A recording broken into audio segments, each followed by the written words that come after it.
আসসালামু আলাইকুম। আপনি যদি সিদ্ধান্ত নিয়ে থাকেন এই মুহূর্তে আপনি টার্কি ট্যুরিস্ট ভিসার জন্য অ্যাপ্লাই করবেন, আপনার প্রোফাইল অনেক ভালো, আপনার ট্রাভেল হিস্ট্রি ভালো আছে, আপনি মোটামুটি এশিয়ার অনেকগুলো দেশ ভ্রমণ করেছেন, Thailand, Malaysia, Singapore, Sri Lanka, Maldives, middle ইস্টের কিছু দেশ ভ্রমণ করেছেন বা আফ্রিকার অনেকগুলো দেশ ভ্রমণ করেছেন। এই মুহূর্তে আপনি চাচ্ছেন যে টার্কি ট্যুরিস্ট ভিসার জন্য অ্যাপ্লাই করবেন, আপনার প্রোফাইল অনেক ভালো, ভালো জব করেন অথবা ভালো বিজনেস করেন, আপনার ফিনান্সিয়ালি আপনি অনেক সলভেন্ট, আপনার ব্যাংক সলভেন্সি, আপনার ব্যাংক স্টেটমেন্ট অনেক ভালো। সো এই সব মিলিয়ে আপনি চাচ্ছেন যে টার্কি ট্যুরিস্ট ভিসার জন্য অ্যাপ্লাই করবেন। আমি বলবো আপনি এটা ভুল সিদ্ধান্ত নিচ্ছেন। এটা অ্যাকর্ডিং টু মি, আমি অ্যাজ এ ট্রাভেল এজেন্ট বা একজন কনসালটেন্ট হিসাবে আমি আপনাদেরকে বলবো এই মুহূর্তে আপনি টার্কি ট্যুরিস্ট ভিসার জন্য অ্যাপ্লাই না করে আপনি ইউকে ট্যুরিস্ট ভিসার জন্য অ্যাপ্লাই করেন। এবং এটার আপনি কীভাবে বেনিফিটেড হবেন বা আপনি এটার সুবিধা কী আমি আপনাকে বলছি। সেটা হচ্ছে যে টার্কি কিন্তু ট্যুরিস্ট ভিসাটা খুব সহজে দেয় না। টার্কি ভিসা আপনার ভালো প্রোফাইলেও আপনাকে টার্কির যে ট্যুরিস্ট ভিসা সেটা দিবে না। ম্যাক্সিমাম ক্ষেত্রে আমি দেখেছি অনেক প্রোফাইল তাদের যে ট্যুরিস্ট ভিসা অ্যাপ্লিকেশন রিফিউজ করা হয়েছে। ভালো ভালো country, even even Canada tour করা আছে, তারাও কিন্তু রিফিউজ হয়েছে। তো সেই ক্ষেত্রে আমি আপনাকে বলবো, যদি আপনার ব্যাংক স্টেটমেন্ট মেনটেন করা থাকে, আপনার সেভিংস, আর্নিং এবং এক্সপেন্সেস এই বিষয়গুলো যদি আপনি ভালোভাবে তুলে ধরতে পারেন ইউকে ট্যুরিস্ট ভিসার জন্য, সেক্ষেত্রে আপনি ভিসা পাওয়ার চান্স অনেক ভালো থাকবে।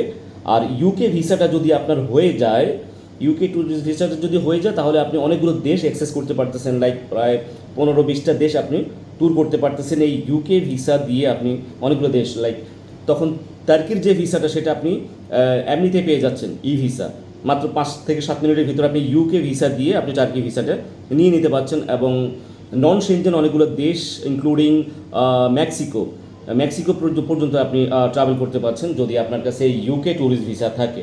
সো সেই ক্ষেত্রে আমি যারা ট্রাভেল করতে চান বা যারা অ্যাপ্লাই করতে চান টার্কিতে, এই মুহূর্তে টার্কি ভিসা অ্যাপ্লাই করবেন না। আপনার ওই প্রোফাইল দিয়ে আপনি ইউকে ট্যুরিস্ট ভিসার জন্য অ্যাপ্লাই করেন। আর যদি আপনারা মনে করেন যে আপনাদের অনেকগুলো দেশ ট্রাভেল করা আছে, ফার্স্ট ওয়ার্ল্ড কান্ট্রির অনেকগুলো দেশ ট্রাভেল করা আছে প্রিভিয়াসলি, সেক্ষেত্রে আপনি করতে পারেন। কিন্তু আপনি যদি ফার্স্ট টাইম চাচ্ছেন যে আপনি থাইল্যান্ড, মালয়েশিয়া, সিঙ্গাপুর, ভিয়েতনাম, তারপরে হচ্ছে যে সাউথ এশিয়ার অনেকগুলো দেশ আপনি ট্রাভেল করে ফেলেছেন, এখন ভালো একটা দেশের জন্য অ্যাপ্লাই করবেন, সেটা চুজ করেছেন আপনি, সেটা হচ্ছে যে টার্কি। সো টার্কি আপনি অ্যাভয়েড করেন এই মুহূর্তে। আপনার যদি প্রোফাইল ভালো থাকে, আপনার যদি ব্যাংক স্টেটমেন্ট মেনটেন করা থাকে, সেই ক্ষেত্রে আপনি ইউকে ট্যুরিস্ট ভিসার জন্য অ্যাপ্লাই করেন। টু বি অনেস্ট, আপনি ইউকে ভিসাটা পেয়ে গেলে আপনি টার্কির ভিসা অ্যাপ্লাই করার আপনার নেওয়া লাগছে না, আপনি অটোমেটিক পেয়ে যাচ্ছেন। আপনার টার্কি ভিসাটা আপনি ইউকের ভিসা দিয়ে আপনি পেয়ে যাচ্ছেন, অ্যাম্বাসি যেতে হবে না, আপনি ঘরে বসেই নিতে পারছেন এই টার্কির ট্যুরিস্ট ভিসা।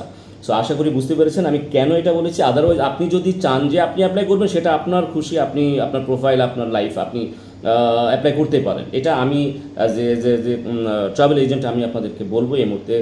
কারণ টার্কির ট্যুরিস্ট ভিসার রেশিও খুবই খারাপ আমাদের বাংলাদেশের জন্য, খুবই খারাপ। আপনি সেনজেন ভিসা পেয়ে যেতে পারেন বা ইউকের ভিসা পেয়ে যাবেন ইনশাআল্লাহ, কিন্তু আপনি এই টার্কির ভিসা পেতে খুব টাফ, খুবই টাফ। আমি সবাইকে রিকোয়েস্ট করবো যারা চাচ্ছেন যে অ্যাপ্লাই করতে, আমি মনে করি যদি ব্যাংক স্টেটমেন্ট মেনটেন করা থাকে, মোটামুটি 5-7-10টা দেশ ঘোরা থাকে আপনাদের, তাহলে আপনি ইউকে ট্যুরিস্ট ভিসার জন্য অ্যাপ্লাই করেন, ইনশাআল্লাহ ভালো রেজাল্ট আসবে।